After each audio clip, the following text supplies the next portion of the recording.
Every day, thousands of people list properties on Airbnb hoping to hit the jackpot, gain financial independence, ditch their 9-to-5 jobs, and free up more time for themselves. And why not? We're constantly flooded with claims like, you can immediately profit on Airbnb, how to make $3 million a year with Airbnb business, or make $5,000 a month with no experience. It makes Airbnb seem like a no-brainer, right?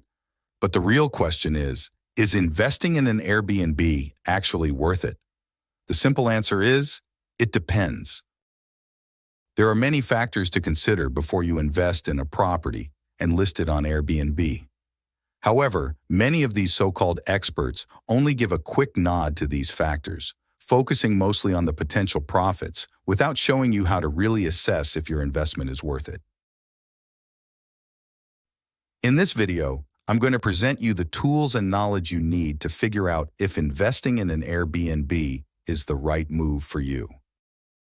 First, understand who your competitors are and why it matters.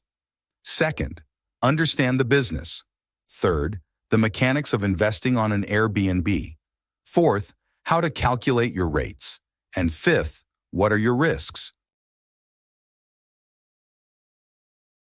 Understand who your competitors are and why it matters. Unlike the hotel industry, where just a few big players compete, Airbnb is a whole different game with over 5 million hosts and nearly 8 million properties. This diversity means that not every Airbnb investor operates the same way, and their choices can significantly impact your business. Let's break down the types of investors you might encounter. The Scrooge McDuck investor. These investors have deep pockets that own high-end toys like cars, boats, and of course properties. They're not overly concerned with making big profits or maintaining high occupancy rates. For them, any extra income is just a cherry on top. The mega hosts. Think venture capitalists or real estate companies that scoop up properties to split between long-term and short-term rentals. Profit is key for them, but they have a diversified portfolio to cushion any blows. The cash investors. These folks have the cash to buy properties outright for Airbnb use, aiming to broaden their investment horizons. While they do care about profits, the lack of a mortgage gives them a financial edge and less dependency on rental income. The lucky investor. These are the folks who inherited a property and chose to list it on Airbnb. Their upfront investment is minimal, needing just enough to cover property taxes and expenses, making it easier to profit down the line. The common investor. The most typical investor uses loans or mortgages to buy properties. Even within this group, there's a wide range as some snag low interest rates or properties at a steal, giving them different financial dynamics from those who may have higher mortgages or bought similar properties at a higher price. Why does this matter? Investors without debt, mega investors, or those with small loans can afford to slash their rates to levels that others, burdened by high debt, can't sustain. Plus, those with extra cash can reinvest in amenities to attract more guests without financial strain. Understanding these dynamics is key to navigating the competitive Airbnb market. Understand the business. The first thing you should know about investing in an Airbnb business is that it's not typically passive income. Think of passive income as planting a tree. You do the hard work at the beginning, then relax and enjoy the benefits later. Examples include investing in stocks, writing a book, or selling digital products. However, Airbnb becomes passive only if you hire someone else to manage it for you. But remember, this will cut into your profits significantly. In contrast, active income is more like your day job. You punch in, do the work, and get paid based on the hours you put in. Managing an Airbnb can be quite hands-on. Hosts often spend 3 to 4 hours daily taking care of their property. If you're also working a full-time job, managing an Airbnb on top means your workday could extend far beyond the usual, even into the middle of the night for urgent guest calls. Running an Airbnb is more than just throwing some furniture in a property and putting up a listing online. It's like juggling a dozen balls at once. You've got to keep your calendar up to date, tweak your prices to stay competitive, and keep an eye on what others are offering. Plus, there's communicating with guests, filing claims if something goes awry, coordinating cleaning, maintaining the place, restocking the essentials, and promoting your spot to attract visitors. Oh, and let's not forget handling the occasional challenging guest. It's a full plate. The Airbnb business is complex, so I recommend you do more research. As Warren Buffett said, never invest in a business that you can't understand. If you want to know more about the Airbnb business, I suggest you read my book, Short-Term Gain, Long-Term Pain: The Dark Side of Airbnb and Short-Term Rentals.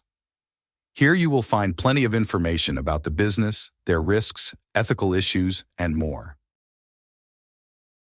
The mechanics of investing in an Airbnb. Investing in an Airbnb is all about hoping to cash flow off a property, a concept many mix up with broader real estate investments. Buying a property is indeed a real estate investment, which could pay off in the long run. However, turning that property into a profitable Airbnb is a whole different ballgame. This involves furnishing the property, making it appealing for short stays, and running it effectively enough to turn a profit. Essentially, you are becoming an Airbnb investor. When you hear the so-called Airbnb experts talk about making a killing, they often highlight something called cash-on-cash return. This is a key term you'll hear a lot when looking into real estate investments, and many suggest you could see returns as high as 20% with Airbnb. Now, don't confuse cash-on-cash return with return on investment, or ROI. While they might sound similar, they're quite different. ROI considers the total return from the entire investment over its whole life. On the other hand, cash-on-cash return doesn't worry about the total picture. It just shows you how your initial cash investment is performing annually. Put simply, cash-on-cash return tells you how quickly you can get back the money you initially put in. If your return is 20%, you'll have your initial investment back in just 5 years. If it's 10%, it'll take 10 years to recoup your costs. And with a 5% return, you're looking at 20 years to break even.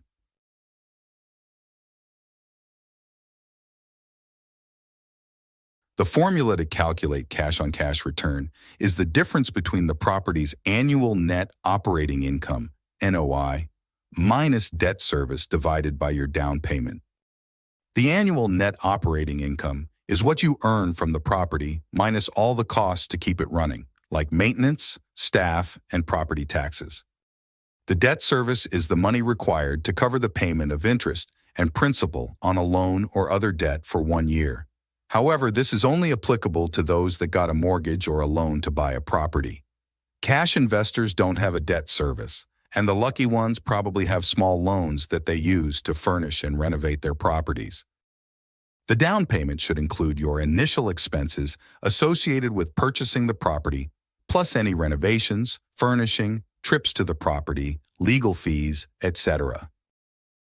Imagine you're planning to buy a home for $500,000 and you expect a cash-on-cash return of 20%.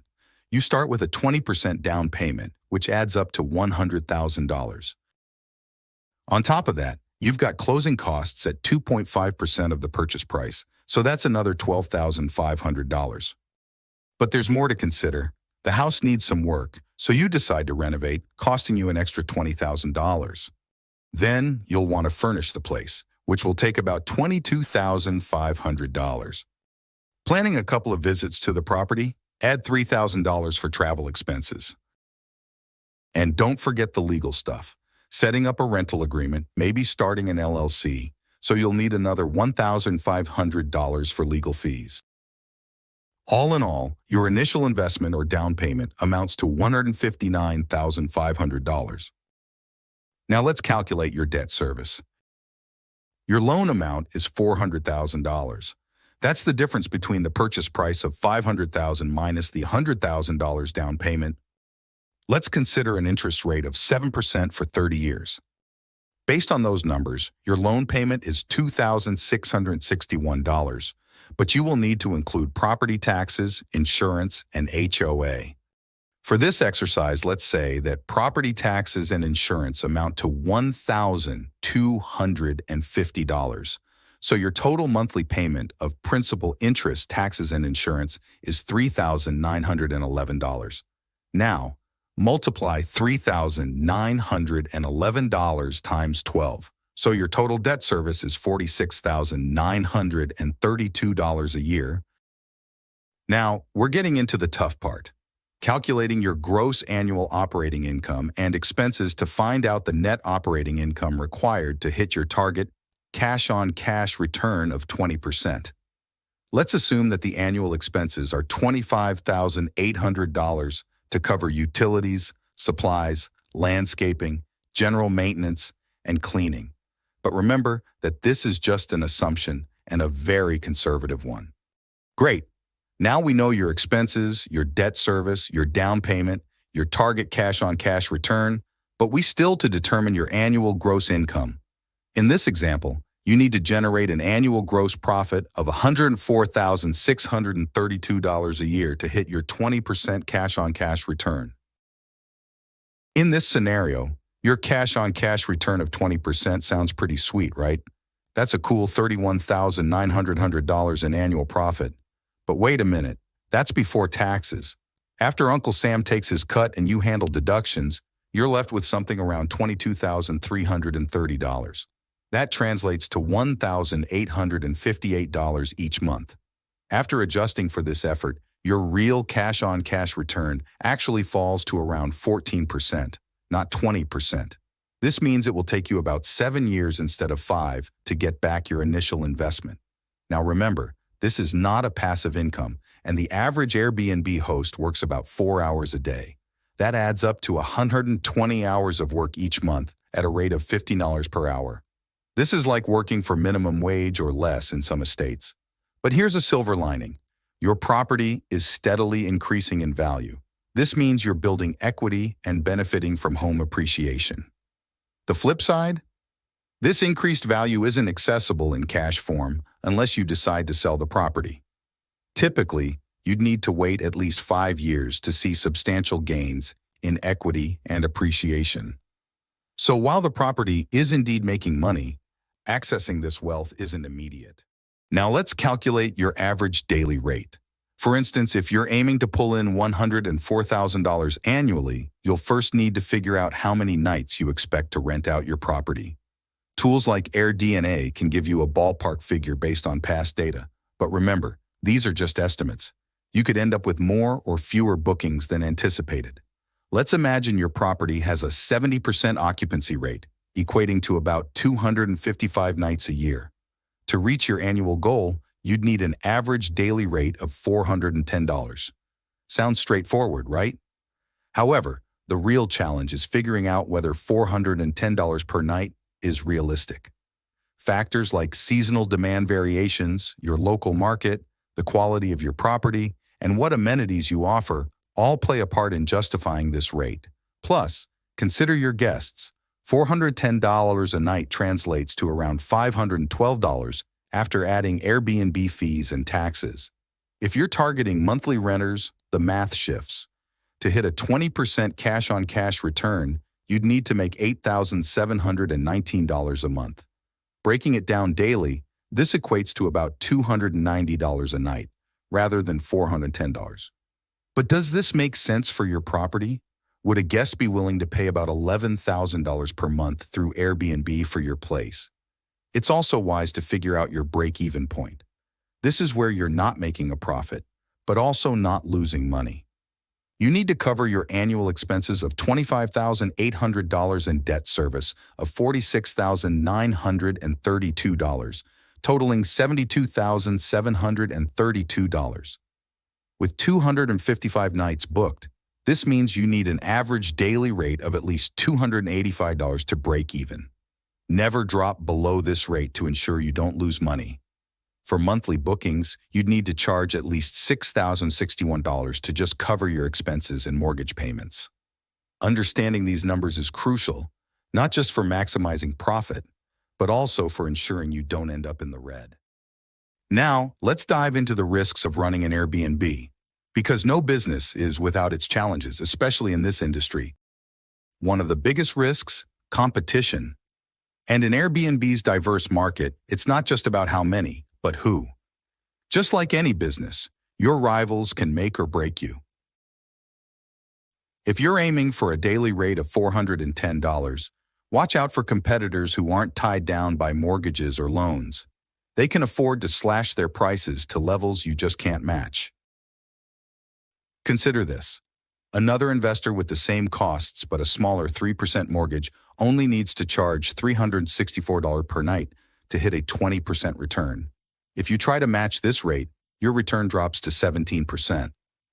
After taxes, that leaves you with a net profit of $18,908, or a real return of 12%. This means it'll take you 8 years to get back your initial investment, earning about $13 per hour for your efforts. Next, think about those who invested in a $500,000 home a few years back.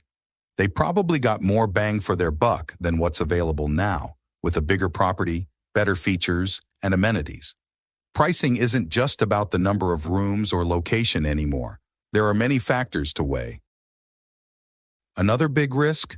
Market saturation. Market saturation is also a huge risk, as more properties flood the market. When you invest in a market with a 70% occupancy rate, it signals that demand isn't high enough to push that rate any higher. This means adding more properties and hosts could seriously risk oversaturating the market and hurting your business. Let's break this down. Suppose there are currently 7,000 properties in the market you're considering, and they collectively achieve 1.8 million booked nights over the year. Now, if new hosts decide to jump into the fray, say a 10% increase, adding 700 new properties, the occupancy rate could fall to 64%.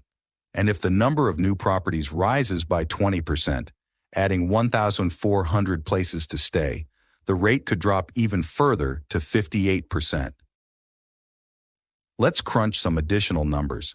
If your occupancy rate dips to 64% but you stick to a $410 rate, your return falls to 15%, or $16,130 after taxes, dragging your recovery time to 10 years. If you lower your rate to $364 to keep up with competitors, and your occupancy falls, your annual income drops to $85,000, slashing your return to 7%, or $8,600 after taxes, meaning a 20-year wait to recover your investment. What does this mean for you? More properties mean fiercer competition, potentially driving down both occupancy and the price you can charge. So, before diving in, it's crucial to consider how saturated the market is and what that means for your investment. You're still earning something, but the effort may not seem worth it, and you're on a tightrope. Any downturn in the economy or travel trends will hit you hard. A major repair or panicked rate drops could force you into the red, and looming regulations could further restrict how you operate. Despite these challenges, Airbnb can still be a profitable venture, but it's not for everyone. Assess whether you're up for navigating these waters.